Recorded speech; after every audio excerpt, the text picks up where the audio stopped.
HG Chaitanya Charan. Before starting, I would like to thank IIM Bangalore Administration, our Director, PGT Chairpersons, CEO Sir, and Professor Arjun to help us organize this wonderful event. And now I would like to hand over to Risha to introduce our esteemed guest. Good evening, everyone. It is our pleasure to welcome Chaitanya Charan Guruji to IIM Bangalore for today's lecture. As a highly respected author, speaker, and spiritual guide, your insights on harmonizing spirituality and rationality promise to be both thought-provoking and enlightening. Your ability to bridge ancient wisdom with modern challenges has inspired audiences worldwide, from elite universities to leading global corporations. We look forward to this talk on the topic, Can I be spiritual and rational? And the rich discussion it will spark among our audience. Over to you, Guruji.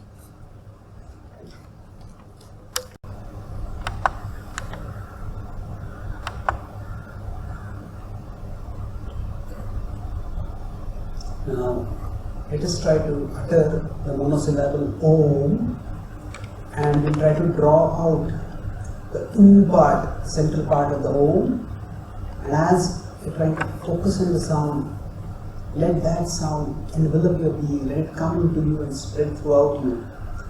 This is the way we try to bring ourselves in harmony with the universe. So, we can take 2 deep breaths and then we can draw a long Om.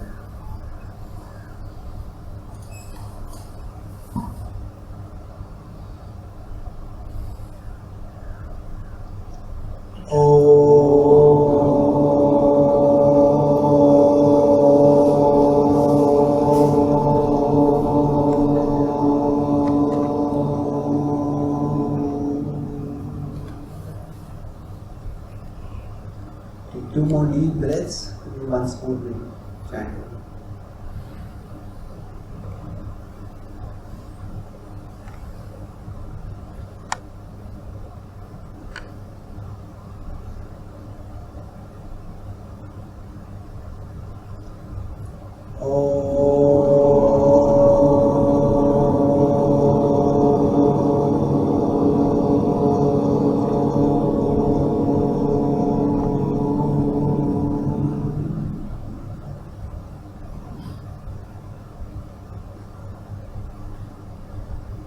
One last time.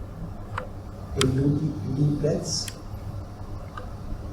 Let's try to still our mind and pursue the stillness within the universe amid all the things that are going on inside us and outside us.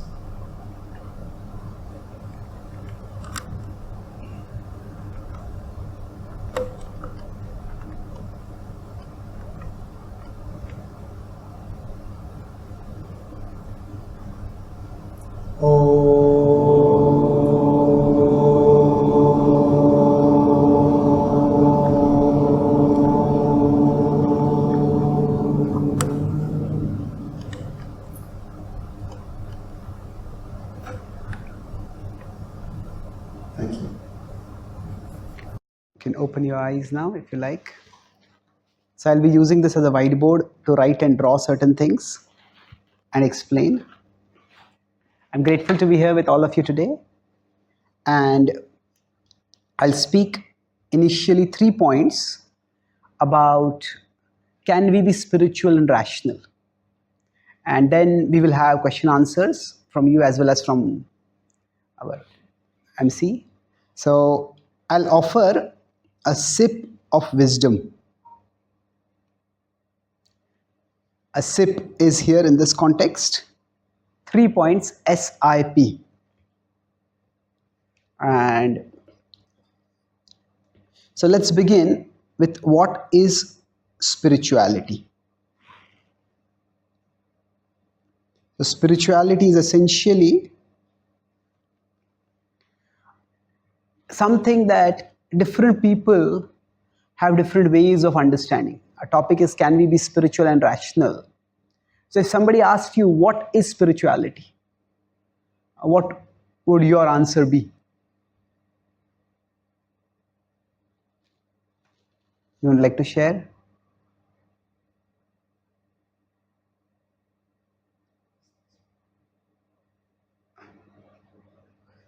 I was in, yeah, I was in New Zealand, and I asked similar question, what is spirituality? So one of the students says, spirituality is something which I like and something which I like not to define. Yes, please.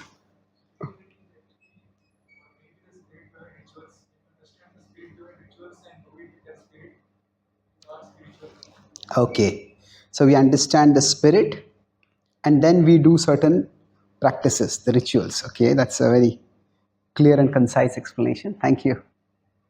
Anyone else?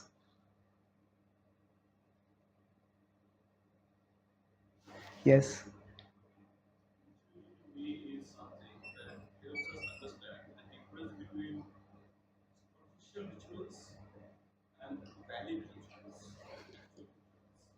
Okay, the difference spirituality helps us understand between, good point. There are superficial, we could even call them as superstitions, and what is the other word used? Actual or? Yeah, those which are actual, beneficial, transformational, whatever we could say. Thank you. Anything else? I believe spirituality is a lifelong journey to explore ourselves and the world around us in a better way. Yes, a spiritual is journey of you could say of self exploration, and then it is also not just the self but also world also, because say spirituality helps us to look at our life in a different way. Yes, it gives us a different vision of looking at reality.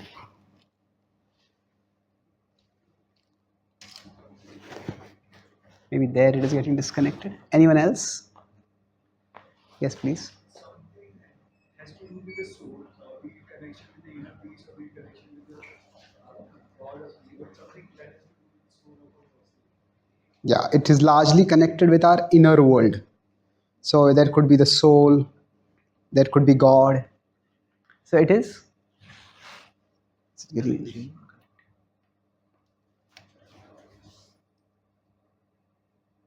It's saying here connected. Thank you.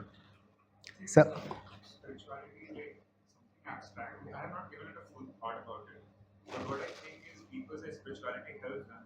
And I relate it with, say, in mathematics or things like that. When people are solving a problem, they sometimes go into an abstract or a different, they change the problem in a different space and then they solve it over there and revert back. So people say spirituality helps them, so maybe like something like that. so it's like something abstract, but eventually it has some real world help. Real world benefit is there. Yes, that is very much true. Spirituality is to build on this point. Now, spirituality has two distinct aspects which we'll discuss soon. There's a philosophical or ontological aspect that is about the nature of reality, what actually exists. But there is a functional aspect, or we could say practical aspect. So, for most people, this is their primary concern. That I was in Salesforce about 2 months ago in San Jose, and they have in their main office there, they have a whole mindfulness meditation floor, and they encourage it. Now they have found that more their employees practice some mindfulness, do some meditation, do some mantra chanting. They find that their employees are less stressed, they're more collected, and from the company's perspective, their health insurance bill is lesser. So, so it's at a functional level, people have found that meditation seems to help. That it calms a person, it helps a person become more relaxed. So there is a philosophical aspect of what is out there, what is the nature of reality. But there's a functional aspect. And at a functional level, there's a lot of research done in meditation, mindfulness, mantra chanting, and it does seem to have a congenial effect on our brain cells as seen through neural imaging. So It's a functional aspect, something which helps us. Now, what exactly is it that is helping us? That's something which is left open to interpretation. That's why this boy said, spirituality is something I like, and I like not to define. So, thank you. Now, we received many questions when we planned this session. So, I would like to first contrast and then talk about the similarities between science and spirituality. Science is the study of matter. We look at physical reality and try to understand the phenomena behind it. Spirituality is the study of what matters. It is the study of what matters. So, what this means is that when we look at spirituality, say for example, people say that spirituality helps me to calm down. So, essentially, through some practice, through some process, they are shifting their awareness to something deeper, something more enduring. And that helps one to calm. If we consider the Bhagavad Gita, it's considered to be a spiritual book. It's philosophical, it's also seen as a devotional book, but it is eminently a spiritual book. And the question over there which Arjuna has is, what matters? I have to fight this war. Is a kingdom worth fighting against my own relatives? So what is it that really matters in life? So spirituality is in that sense not anti-material. It is not that you have to go against matter or material things, which is a common idea that spirituality means you renounce the world. No, spirituality is about we being able to understand what really matters in life. And to the extent we understand what matters, to that extent we can align ourselves with it. So now at one level we live in a world where things matter. And science has substantially improved the quality of the things that we have. Now, if you want to go from one place to another, we don't have to walk. We have planes and we have cars. And if you want to communicate, you don't have to scream for people at people. We can just talk on telephones. Now, we have radically improved the things that we have. And that has led to a significant amount of comfort in our lives, comfort and convenience. At the same time, when science started, the promise or the hope was that as the things around us would improve, as the comforts would improve, that would make us happier. However, that has unfortunately not happened. There are enormous upsurges in mental health problems all over. And the situation today is that people are comfortable, but they are also at the level of the mind distressed, unhappy, miserable. So we can say today people it's a combination at the level of the body comfortable, at the level of the mind distressed, afflicted. So we are comfortably miserable. So this is a paradox that the things have improved in our life, but that has not made us happier. So for example, things do matter. But more and more people are realizing that the things matter, but the thoughts inside us, they matter much more. Now, somebody might be eating a delicious food item, but if just before they came to eat that food, somebody insulted them, their thoughts are filled with anger and confusion and bitterness and vengefulness, then they might be eating a sandesh and it will taste like chalk for them. So it will just not taste. So the things outside us matter, but the thoughts inside us matter even more. So that's why now, even in the parts of the world which are being more and more progressive, there is an increasing openness and appreciation for spirituality.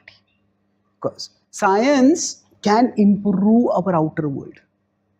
It is spirituality that can improve our inner world. So things outside, thoughts inside, and both need to be improved. So spirituality is the study of what matters. So we could say the outer world, the inner world, both matter. It's not that the outer world doesn't need to be improved. Definitely needs to be improved. But the inner world also needs to be improved.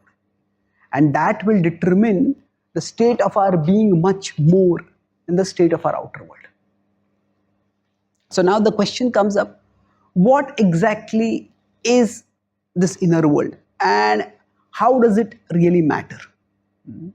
What happens? So for that, I'll draw from the Bhagavad Gita. It offers us a model of the self. So there are 3 levels of the self. We are having a physical side to our being, that's our body. We have mental side to our being, that's our mind. And beyond that, we have a spiritual side, that's the soul. And all these 3 together comprise the self. This could be like a computer system where the body is like the hardware, the mind is the software, and the soul is the user. So we have improved the hardware enormously, but the software has unfortunately not improved. In fact, it seems to have corrupted. And that's why we are having such a breakdown. I was a couple of years ago in London where there's a big conference on mental health, especially with respect to suicide. And the United Nations person was speaking at that. He said that suicide is a tragic social health phenomena. 1 million people kill themselves every year. Now, when COVID was there, we brought the whole economy down. We had a shutdown, lockdown. And such a huge toll happens every year. And what do we do about it? So basically, what is happening is, when there's ultimately suicide, it is the mind that is killing the body. The mind becomes, now there could be very specific causes, and I'm not oversimplifying suicide at all, but I'm just talking in terms of not the cause, but the mechanism, where the mind becomes the enemy of the body. And the mind causes the body not just to malfunction or dysfunction, but to be destroyed. So the thoughts inside us do matter. So there is in our inner world, not just the body, not just the mind, but also a spiritual side, where we observe our mind. So what does that mean? Let's do a simple thought experiment for this. I'd like you to relax wherever you are and take 3 deep breaths, close your eyes, and then we'll try to do a guided meditation over here. So take a deep breath. Once again. Once more. Now with your eyes closed, with your deep breathing going on, try to look straight ahead of you. Now because your eyes are closed, you can't see anything in front of you that is outside you. But still there is some kind of screen inside you. And on that screen, you may see a replica of this room. You may see an image of a loved one. You may see your home. You may see your phone. You may see a flurry of images coming and going. You may see a dull haze of colors. You may see just one image statically there. But whatever it is that you see on that inner screen, it is you and the screen as 2 things over there.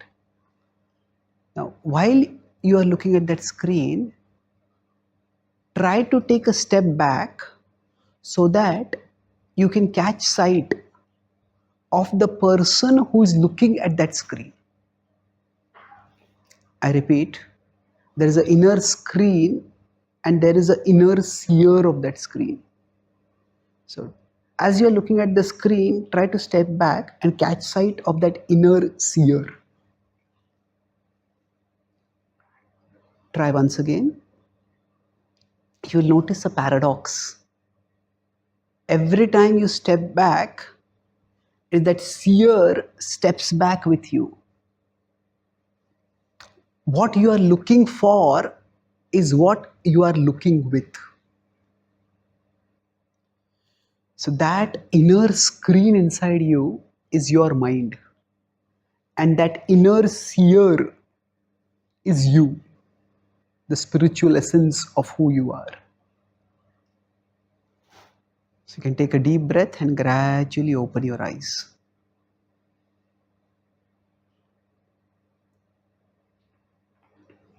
Thank you. So here, essentially, there are these understanding that there are these two levels or layers to our inner world is a game changer in managing our thoughts. So if we go back to the software example, the mind is like the software, and what the inner screen that we see is like the screen on which various things keep popping up. But we can choose what to click and what to cancel. So we are not our mind, we are the observers of our mind. And our mind is a part of us, but it is not us. We have worked very hard through science to improve the things that, to improve material things. But our thoughts seem to have gone haywire. So I said I'll talk about 3 points. What was the acronym I was going to speak on? SAFE, thank you. So S was spirituality. Spirituality is the study of what matters. Now what matters is a huge subject. I was focusing on one aspect of it, that our thoughts matter more than the things outside. Now I is intelligence. Okay, it's gone. Okay. I think maybe I'm moving it, that's why it's happening.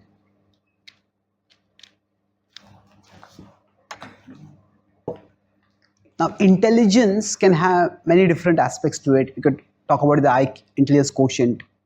But in a spiritual sense, intelligence is the capacity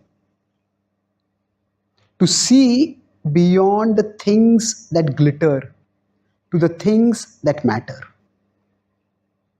So, when a person is intelligent, there are hundreds of things that assault our senses, that occupy our minds. In fact, we live in what is called an attention economy. Everybody is competing for our attention. So what is it that I should be giving my attention to? There are things that glitter and there are things that matter. So spirituality is the study of what matters. Intelligence is the capacity to shift our focus from what glitters to what matters. So generally speaking, there are many things that glitter to us based on our particular desires, our particular conceptions, and of course the propaganda around us. So for example, your students. Now the things that glitter could be, okay, I want to go to party, I want to enjoy, I want to do this, I want to do that. Now, yeah, there's some amount of fun is required in life. But if you get caught in that, you are one of the most elite colleges in the world, you have still great opportunity to have a great life and to make great contributions. And that's what matters much more. So to be able to shift from what glitters to what matters, that is the essence of intelligence. And spirituality has two components to it. Spirituality is like science in some ways. Science has two components. There is theory and there is experiment. So theory gives us postulations about the nature of physical reality. When Newton saw the apple fall, or some people say felt the apple fall, whichever way it was, he came up with a theory of gravity. So the theory is one part of it, the postulation about the nature of reality. And then there is experiment. Experiment is, okay, an apple fell here. Would another object fall? Would it fall in Paris? Would it fall in Melbourne? Would it fall in New York? So that's what is explored. That's experiment. So like that, spirituality has two aspects. There is philosophy and there is practice. Now, philosophy is what is meant to give us postulates about the nature of reality. Okay, what is the nature of reality? So, in one sense, I already gave one postulate, the model of the self from the Bhagavad Gita, that there are 3 levels to our being. So, this is a philosophical proposition. So, if we are to know what matters, how do we know it? Okay, we have to have a philosophical aspect, and then we have to have some kind of experiment. So, the intelligence is meant to analyze and understand the philosophy. In life, now, one purpose of philosophy, when people say, okay, science has some practical value, even if you learn something technical skill, you learn language that has some practical value, what is the value of philosophy? Well, philosophy helps us to make sense of things that don't make sense. That is the essential purpose of philosophy. There are many things in life which at first glance just don't make any sense. But philosophy offers us postulates by which you can make sense of things that don't make sense. And we could go into various aspects of philosophy, but right now, intelligence is what helps us to move from the things that glitter to the things that matter. And philosophy, it comes from the original philosophy, phili and sophos. It is a love of truth, a seeker of truth. So the philosophical aspect of spirituality gives us a conception, a worldview by which we can be guided toward understanding what matters. We'll come back to this later, but at this point, that's the second part. Nowadays, we have our intelligence very well developed. With every generation, the IQ level seems to be increasing. The video games that kids play now are many times more complicated than what were the games, say, 10 years ago, 20 years ago, 30 years ago. So at one level, the IQ is increasing, but the attention span seems to be decreasing.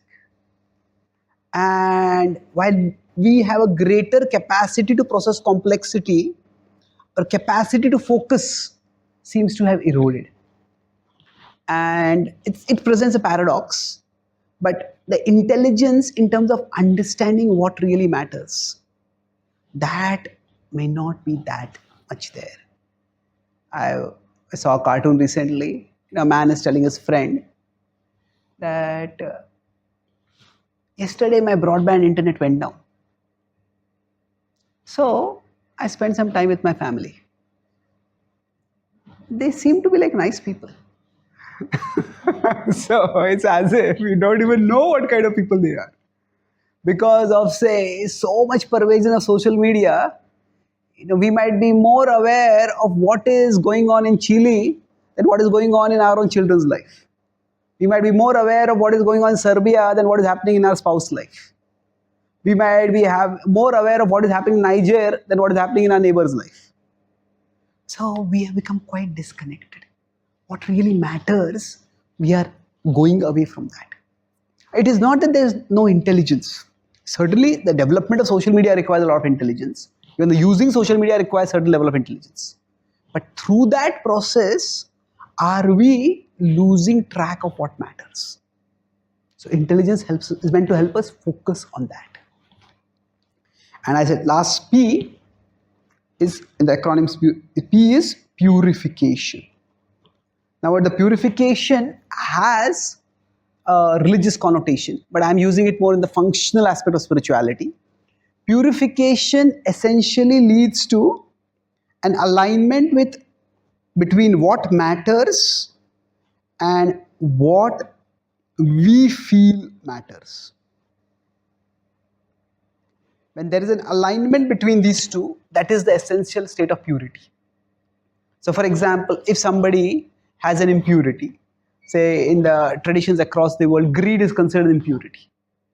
So if there is greed, then what matters? Okay, a person needs to have good health, a person needs to have good relationships, good trustworthy friends. But what matters and what we feel matters. A greedy person thinks money is the only thing that matters. Now, money is important in life, no doubt. At the same time, money is what we live with. not what we live for. Money is like fuel in a car. If we don't have fuel, we absolutely need fuel. But if a neighbor comes running out of their home and says, "Where are you going?" He says, "I'm going to fuel my car." Okay, after that, where will you go? After that, I'll go to the next gas station and fuel my car. Okay, but where are you going? Say, "I'm going to fuel my car." No, fuel is what we drive with, not for. So if money becomes the most important thing in somebody's life, then they may ruin their relationships. They may end up in a huge house that offers them a lot of space to be lonely and unhappy. So this is a distortion of values. So greed can distort a person's values. Lust can distort a person's values. Instead of seeking a deep, meaningful relationship, a person might just seek superficial pleasures that end up making the person feel lonely and maybe even guilty. I know I'm using others to scratch an itch, and I know others are using me to scratch an itch. So when there is impurity, then what we feel matters goes far away from what matters. This is especially seen in anger. When there is anger taking over us, a relationship that may have been built in 15 years can be destroyed in 15 minutes of angry outbursts. At that time, anger makes us believe, proving that I am right at putting you in your place. That's the most important thing. It may not at all be the most important thing. Preserving the relationship may be far more important. But anger, it distorts our perceptions. What we feel matters goes far away from what matters. And thus we end up ruining relationships, breaking hearts, and then sentencing ourselves to loneliness and self-loathing maybe. So these are examples of impurities. And purification is what enables us to align, not just in terms of intellectual understanding, but actual attraction. What we feel matters and what matters becomes more and more harmonized. When this happens, the person doesn't have to constantly discipline themselves to do the right thing, because they are attracted to doing the right thing. And this is a state where actually a person becomes empowered. Empowered because the inner battle decreases substantially. See, often for most of us, there is a constant battle between our values and our desires. There is what I want and there is what I want to want. What I want, okay, I want to eat, I want to watch TV, I want to enjoy. What I want, I want to be fit. I want to be a productive individual. I want to do something meaningful in the world. So there's a constant battle between our desires and values. But when we are purified, this battle decreases. And then all our energy can be focused on what we wish to do, what is important for us. So practice, now when I said this, I'm talking about practice. Practice is meant to bring about purification. I said spirituality has two different aspects. There's a philosophy is meant to equip our intelligence, and practice is meant to bring about purification. Practices can be of many different kinds. Meditation could be a practice, praying could be a practice, worshipping in a temple could be a practice, going to some holy place could be a practice. There are many different practices available, but practices are meant to bring about purification. Now, when these practices are systematized and structured, they often become a religion. And within a religion, there are rituals. Now, the nature of life and nature of people, the nature of the mind, we can say, is such that our tendency goes from the internals toward the externals. So even when the practices that are given within a particular religious tradition for the purpose of self-transformation, for the purpose of aligning what matters with what we think matters, we feel matters, those practices may also be done for external purposes. And when that happens, then those rituals start becoming blind, they start becoming pointless. they start becoming meaningless. So in the Gita itself, in the 16th chapter, this possibility is cautioned against. Yajante nama yajyaiste. That one chants mantras centered on the divine, not so that one can connect with the divine, but so that one can show to the world how pious I am, how good I am, how virtuous I am. And nowadays, coming to temples is becoming cool. So we have a temple in Juhu in Mumbai, which is very close to Bollywood.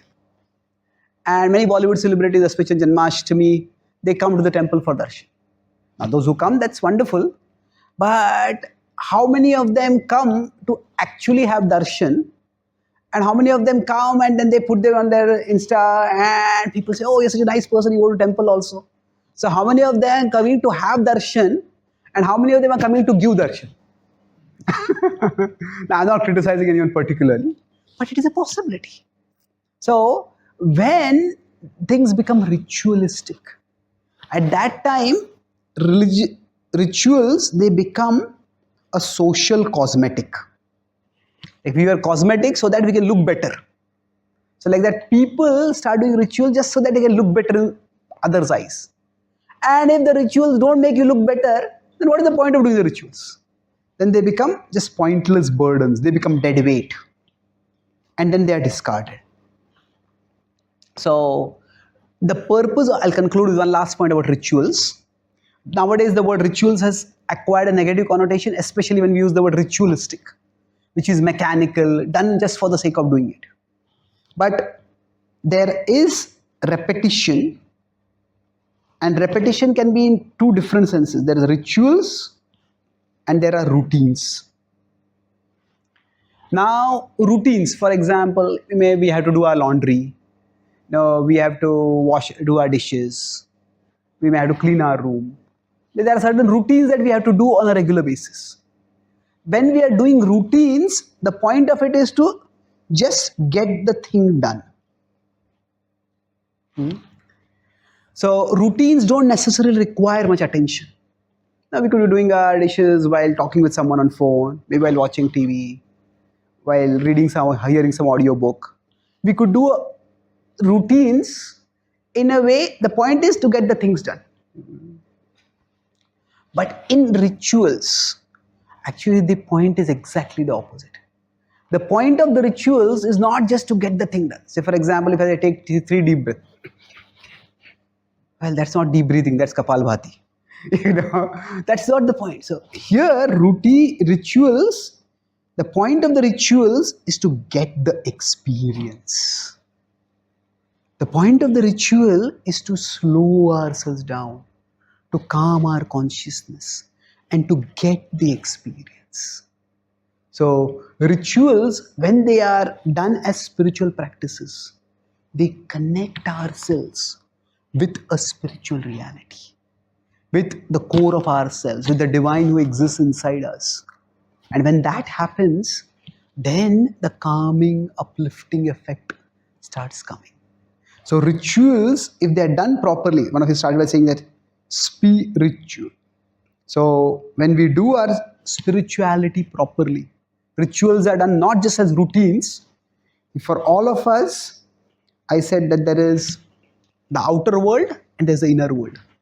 So for most of us, the outer world is big and the inner world is small. Okay. The inner world we really don't pay much attention to the inner world. But when we start practicing spirituality, what happens by that is the outer world becomes smaller and the inner world becomes bigger. And even if there are ups and downs in the outer world, I can't control how people behave, but I can control how I respond. So at this level, we are reactive. We are just impulsive. We just give in to sometimes our lower impulses. At this level, when the inner world has become bigger for us, even somebody provokes us, no, we won't be reactive. We will be reflective. We will reflect and then we'll respond wisely.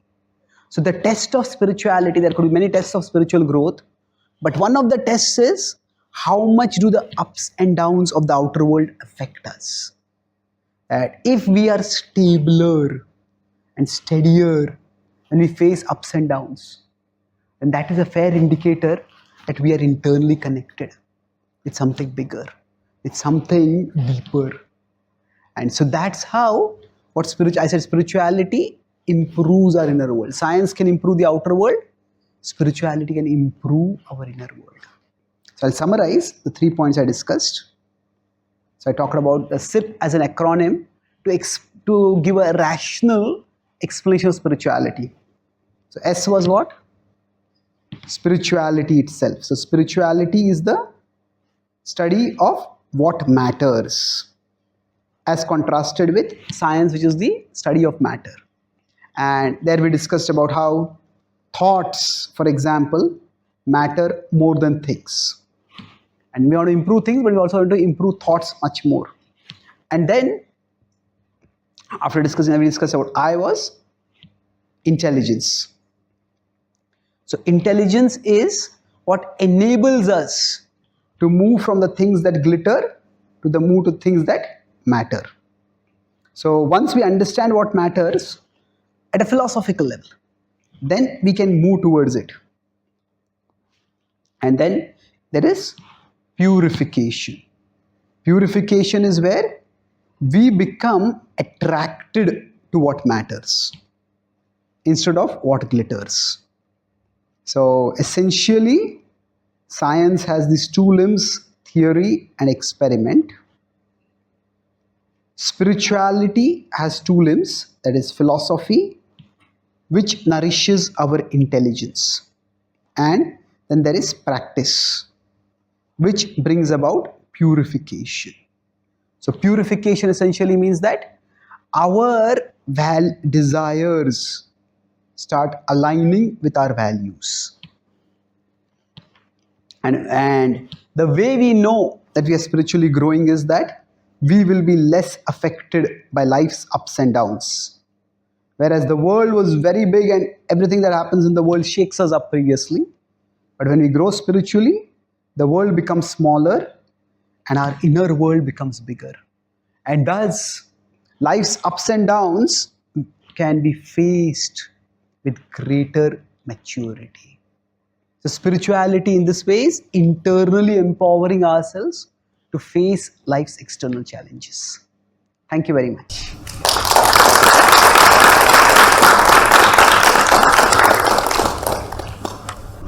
Thank you, Guruji, for sharing your insights and experiences.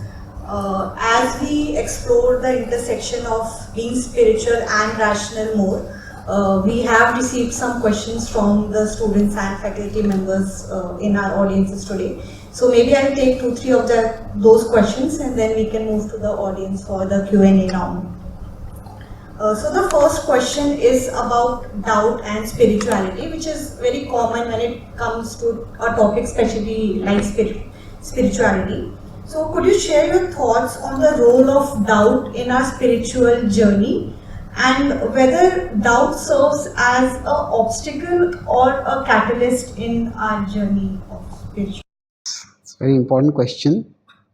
See, doubt is, there is a sacred text in the broad Vedic canon called the Srimad Bhagavatam, the Bhagavad Purana. And there it describes that doubt is the first characteristic of intelligence. It's only an intelligent person can doubt. That if a person has no intelligence, they'll just believe whatever is fed to them. And that's why, for example, across the world, even in the most liberal countries, we don't allow advertisements directed towards small kids, small children. So their critical thinking is not yet developed. Of course, whether adults' critical thinking has developed is open to question. But still, the point is, doubt is an important faculty and it's a sign of intelligence. In fact, this whole idea of intelligence being capable of taking us from the things that glitter, things that matter. It is only when there is some doubt about the things that glitter. That's only when somebody will think at that time, is there something more over there? Is there something beyond the glittering things of this world? Is there something more of value? So doubt in that sense is the foundational beginning of the spiritual journey. That doubt that the visible world that I see, that glitters before me, that there may be more to reality than this, that this is not all of it.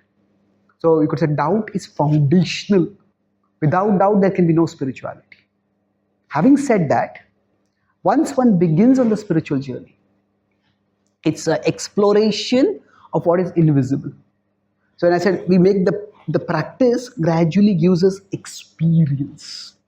So modern science is experimental, spirituality is experiential.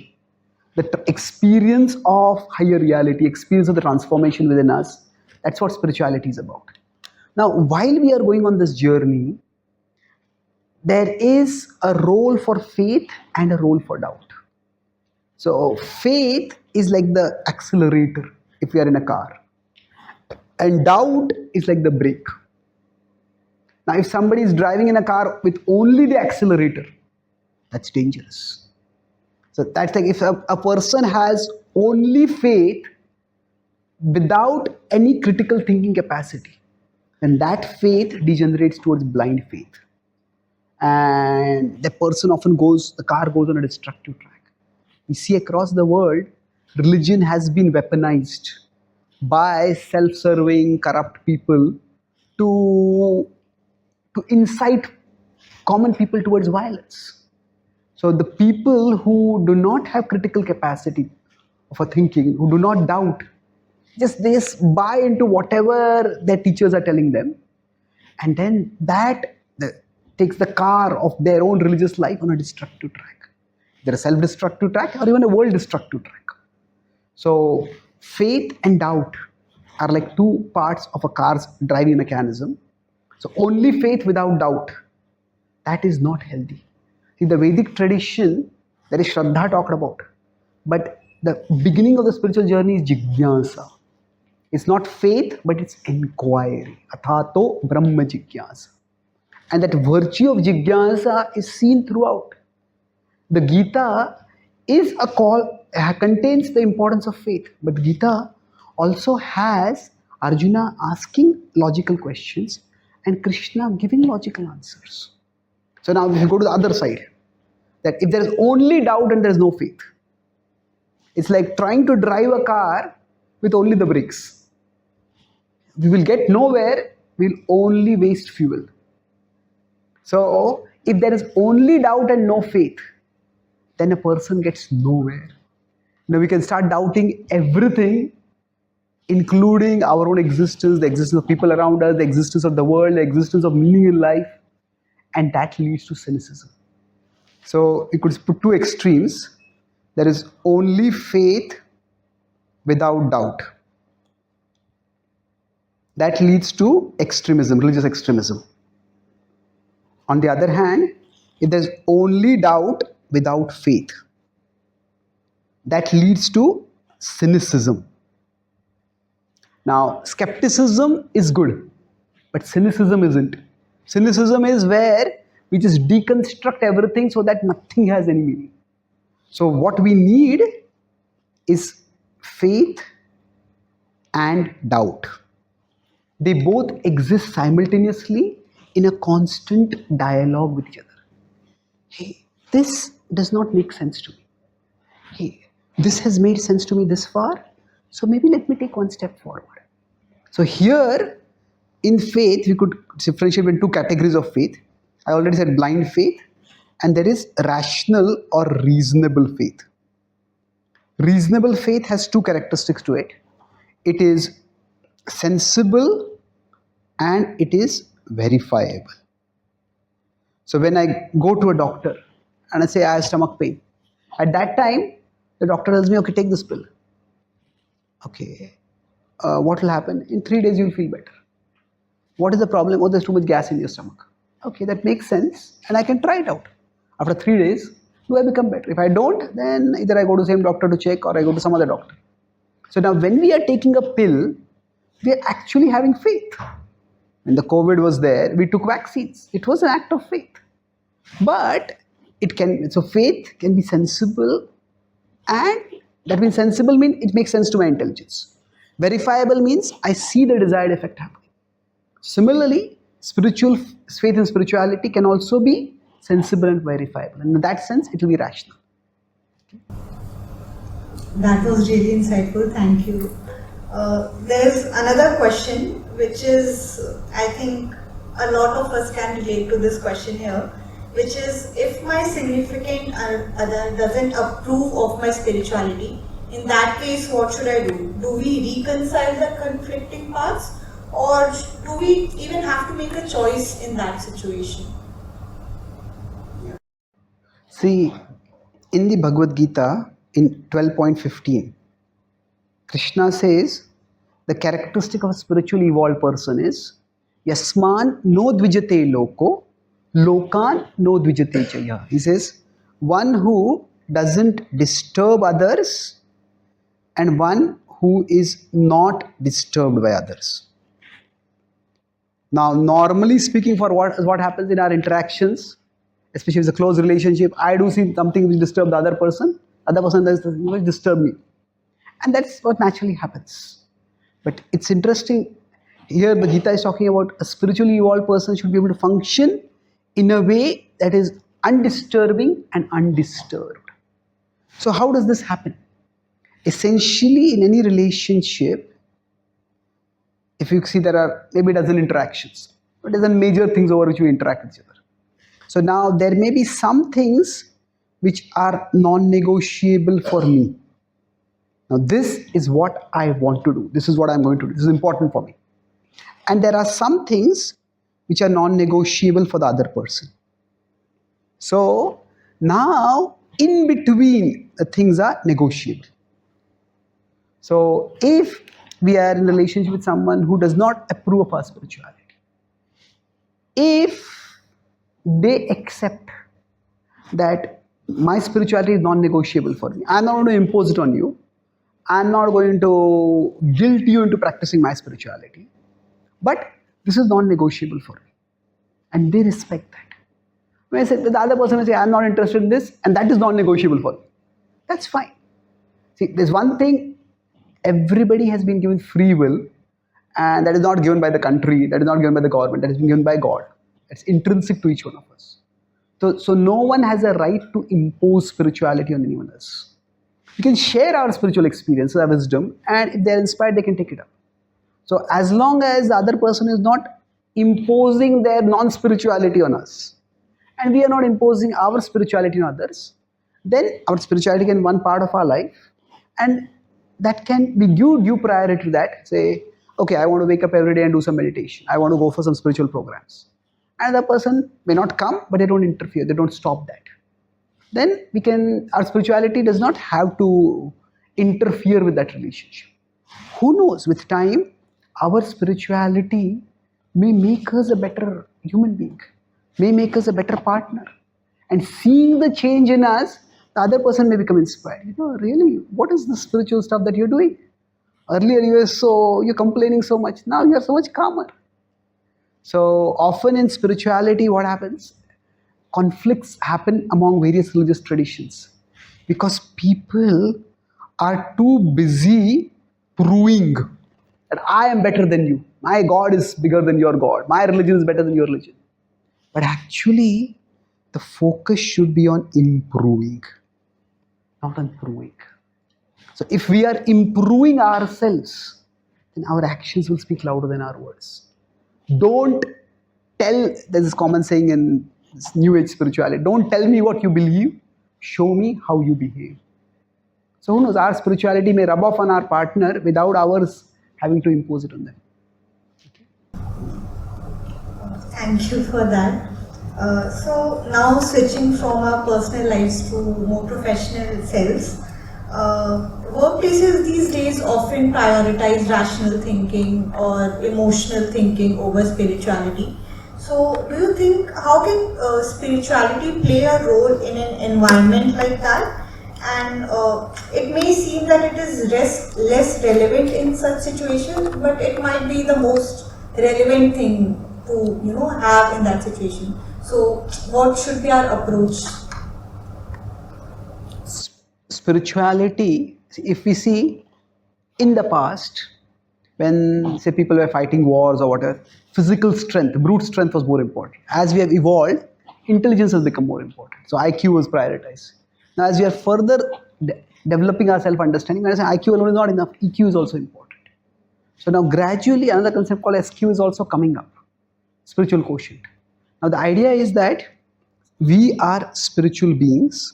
We have a rational side inside us. We have an emotional side. The Gita refers to this as buddhi, which refers to our rational side, and mana, the mind, which refers to our emotional side. So now we need to be able to utilize both of them. So the more we are situated in our spirituality, the more we will be able to leverage both our rational side and our emotional side. So we could say spirituality is the resource that enables us to better utilize all our other resources. When we are spiritually grounded, we'll have a greater emotional intelligence, we'll have a greater rational intelligence, and we'll be able to function better in all walks of our life. Thank you so much, Guruji.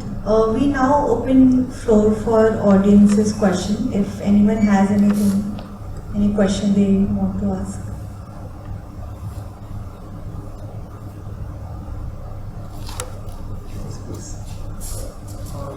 One question is like in our daily life, we are students here.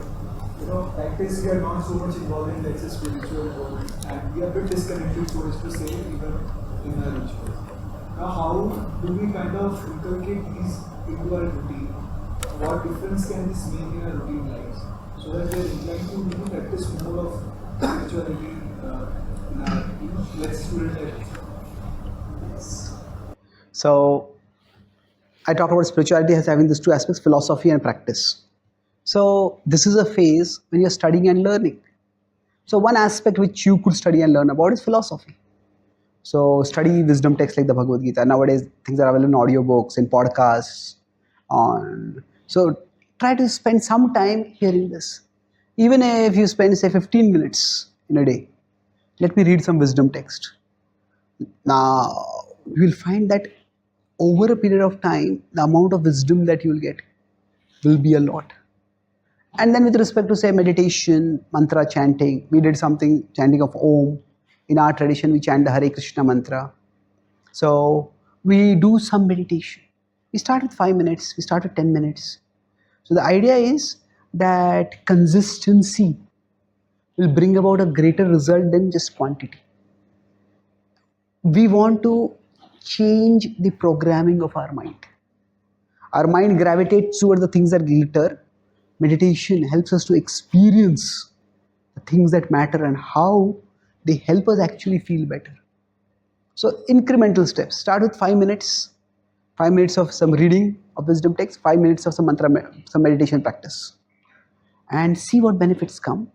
It's an experiential science. If we feel the benefit, we move forward. Okay. You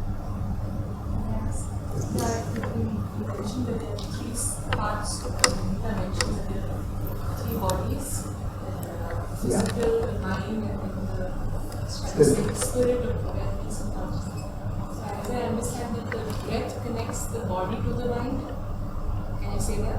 Yes, definitely. Then is there something that we can say that connects the mind to the spirit, or is it there's no such thing out there that connects the mind to the spirit? That's not a question. Okay, good question. See, when we use the word connect, it's a bit of a misnomer over there. The connection between these three is primarily through consciousness. That it is from the soul, it is the Chaitanya that comes out.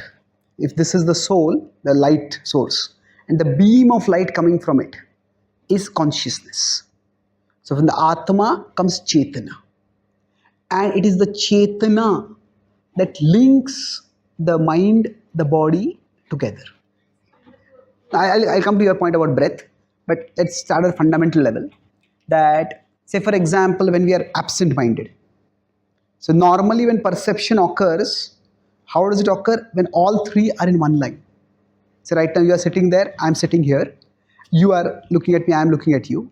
And then your mind is focused. So what I'm speaking, is coming to you and you are evaluating, does it make sense? So normally when all three are aligned, then perception occurs properly. But when we are absent-minded, basically what happens is the soul is in one place, the mind is in another place, the body is in another place. So then maybe a part of our consciousness comes here, maybe a majority of the consciousness goes in the mind. And that's when we are absent-minded. So it is not like a physical connection. The soul itself is not physical, even the mind is not physical. So if you consider the software metaphor, the software is stored, you could say, or loaded in a particular drive, in a particular folder. But the whole idea of a folder itself is more conceptual than physical, because physically there is a device.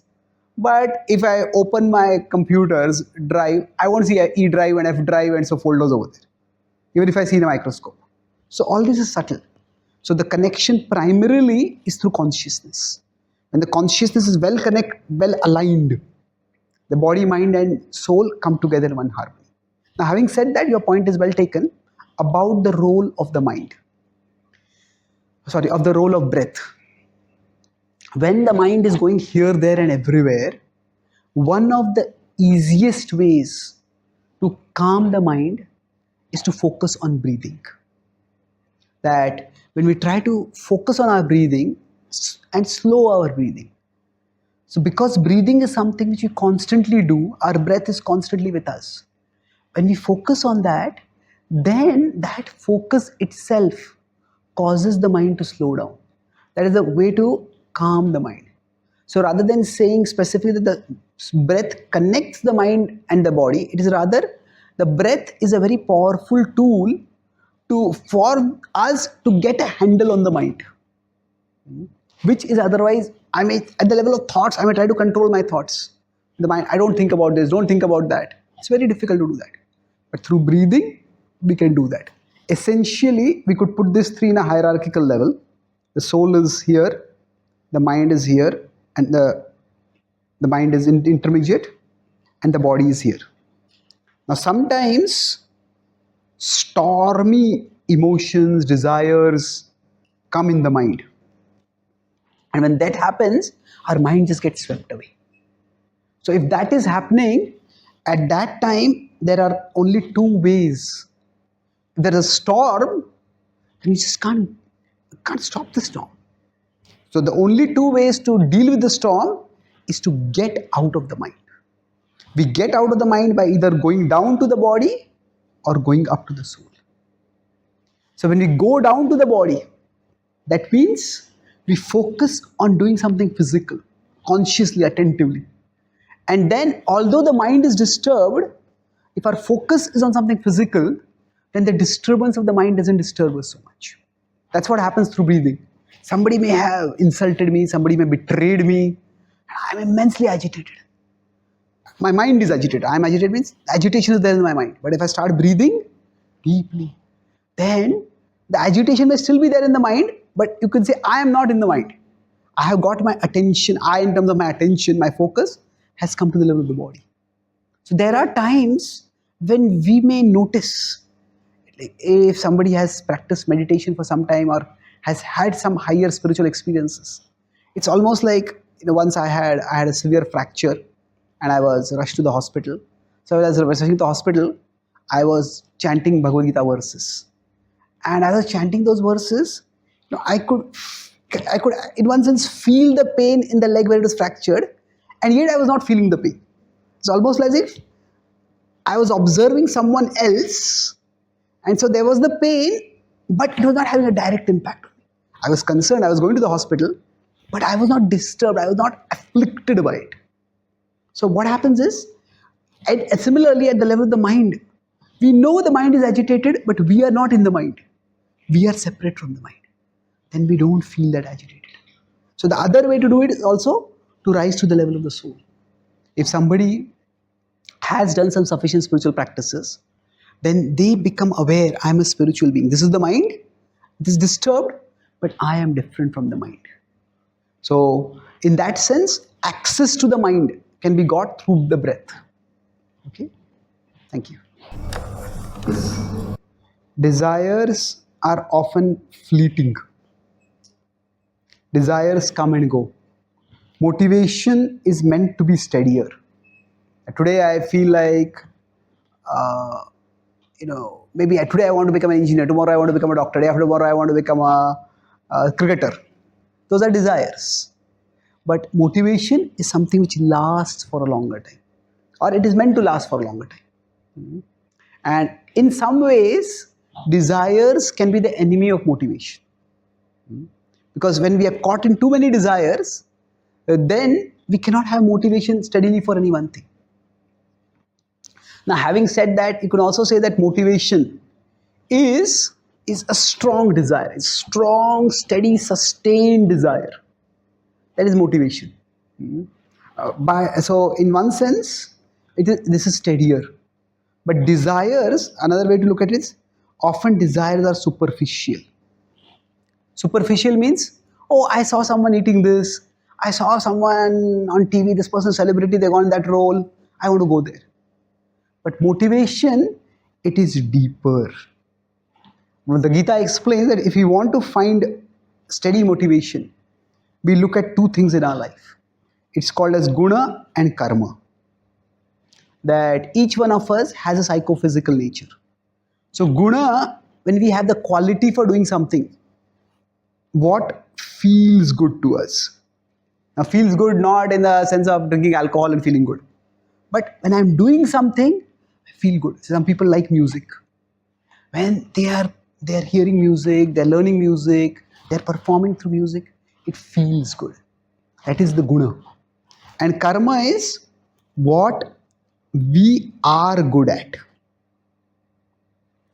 So there many people may like music, many people may themselves practice some music, but they may not really be that good at music to be performers, to make a profession out of it. Could just be a hobby for them. If we can find some area where there's an intersection between these two, what feels good for me and what is good for me, then that could be the area where we can find our lifelong passion. So if we move in that direction, the motivation will be very steady. And that's how those who work in this area, the original idea of Varna, later on it became the caste system, which became quite discriminatory. But the original idea of Varna was based on guna and karma. That each person has their natural aptitude and their natural ability. And if their role in society, their profession could be aligned according to aptitude and ability, then they would be satisfied and they could contribute in an optimum way. Have free will and how much is predetermined? Do we have a formula for this, or is it free will completely, or is it predetermined completely? Do you have the free will to ask this question? Yeah, it's an important question, in fact. But I'll try to give some broad principles. You could say there are two extreme philosophies. One is the philosophy of Daivavad. Daivavad is everything is destined and nothing is in our hands. So Daiva or destiny alone what matters. Now the other is the philosophy of Karmavad. That our karma alone matters. That we alone determine our destiny. We work hard and we'll succeed. Now, the problem with Daivavad, you could say much of Eastern thought, not just Indian thought, even Chinese thought to some extent, became gravitating toward Daivavad. And Daivavad can lead to passivity. Oh, everything is destined, what can we do about it? It doesn't really help. So, whatever I do won't make any difference, so what is the point of doing anything? Now, Karmavad, on the other hand, leads to anxiety. Why? Because if I believe that everything is in my control, that I am the maker of my destiny, that I am the master of my destiny, then if things are not working out, then I may end up taking too much responsibility on myself. And in one sense, the Western world is largely driven by this idea of Karmavad. And it has led to a phenomenal level of material progress. but it has led to a significant level of mental regress. So what happens is, we may all experience some loss in our lives. Say we may apply for an interview, don't get the interview. We should try for some internship, we don't get, whatever it is. We all experience losses. Now we could interpret this loss in different ways. I have lost. That's fairly objective. I am lost. I had put all my eggs in this basket. I don't know what to do now, where to go. That is far more disorienting. But the worst could be, I am a loser. And if you take that, this is toxic. Take that interpretation, this can put people into chronic depression, it can even make them suicidal. So loss is something which we all have to face in life. And sometimes it may be because of some mistakes we have made. Sometimes it may just be circumstances. I know a couple of friends, they opened this is in America, they opened a small business, medium business, just before the pandemic started. They got the land, they invested the money, and the lockdown came. They failed. Now that's just beyond their control. Blaming themselves for them is just being unfair to themselves. So both of these are unhealthy extremes. To think that everything is in my control, everything is determined by my actions, and to think that nothing is determined by my actions. So the actual teaching is that there are three broad factors. There is karma and there is daiva. That together leads to phala. So whenever we get some results, it is, you could say, our present actions and our past actions. Now destiny is nothing but our past actions. That gives us certain results that we get. So for example, even from this life's experiment perspective, if two people pick up a piano and start playing it. Now one is playing it for the first time and the other has put in 100 hours of practice. So both of them are moving the fingers on the piano, but one person's sound and the other person's sound will be very different, isn't it? The first person, one person, people say, please perform more. Others will say, no more, please. So why? The present action is the same, but there has been past action. And the result that is coming is a combination of present action and past action. So once we understand the idea of Atma, the soul is different from the body. The soul lives beyond the body. So we all have a baggage of karma that we bring from our past lives. And that determines our daiva. So karma and daiva both play a part. It's like we operate within certain parameters. Say like most of us here, I think all of us are Indians. Even if you go to America and you want to become an American, you can get American citizenship, but our skin is not going to become American. So we will remain Indians. There are certain things which we can't change. But yeah, you said there are some aspects of the Western ethos, punctuality, cleanliness, and certain things we might adopt, and that could make us a better person. That could make India better. So there are certain things which we cannot change in our life. But within that, we have capacity to change things.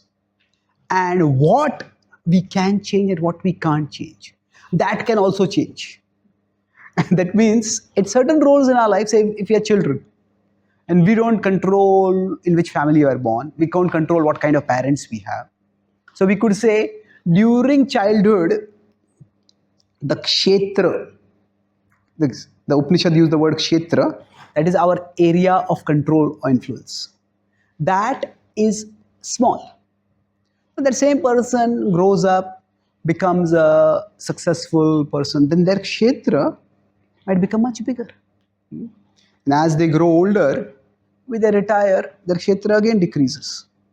So what is in our control changes at different times. And there is always scope for free will, but there is always the presence of destiny. So both of them are in a dynamic dance of interplay. And the way to determine, what is in my control and what is beyond my control is by intelligence and experience. We can't determine in advance. Say it's like if some guest comes to our house and they have a heavy bag. They look have a big bag. We may say, okay, let me get someone to help. I'll pick up the bag because the bag looks too heavy. So it's an intelligence we can assessment. But then we say, okay, let me try it out. I mean, it's a huge bag, but it's largely empty. We can lift it up. So we use our intelligence to make an initial assessment. Can I make a difference over here? Do I have any power to control things over here? And then we use our experience. So what is my present kshetra? I will learn through intelligence and experience. Say for example, in this class, when I was speaking, my kshetra was much bigger. I was choosing what points to speak. I was choosing which point to follow what point. But now, when I'm answering questions, my kshetra is lesser. That the subject is going to be determined by you when you ask questions. And then I have to answer to the best of my knowledge according to whatever question you have asked.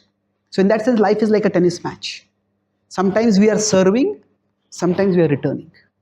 When we are serving, we have much more initiative and control. I can attack the forehand, attack the backhand, attack the body of the opposing player. So when we are returning, wherever the ball has come, I have to get the ball back into play. So now there are tennis champions who became champions primarily by being great returners. So returning is also no small skill. That means working within the limits that destiny puts us, even if those limits are small. Somebody can work within that, that can also help them grow towards greatness. Okay. Thank you. I would again like to thank you for sharing your wisdom with us on this complex but yet very meaningful topic. I think now we'll present you with a token of thanks. Once again, I would like to thank you, Guruji, for such an insightful talk. Now I would like to request Professor Maniswani Bala, PGP Chairperson, to please come on the stage and felicitate our esteemed guests.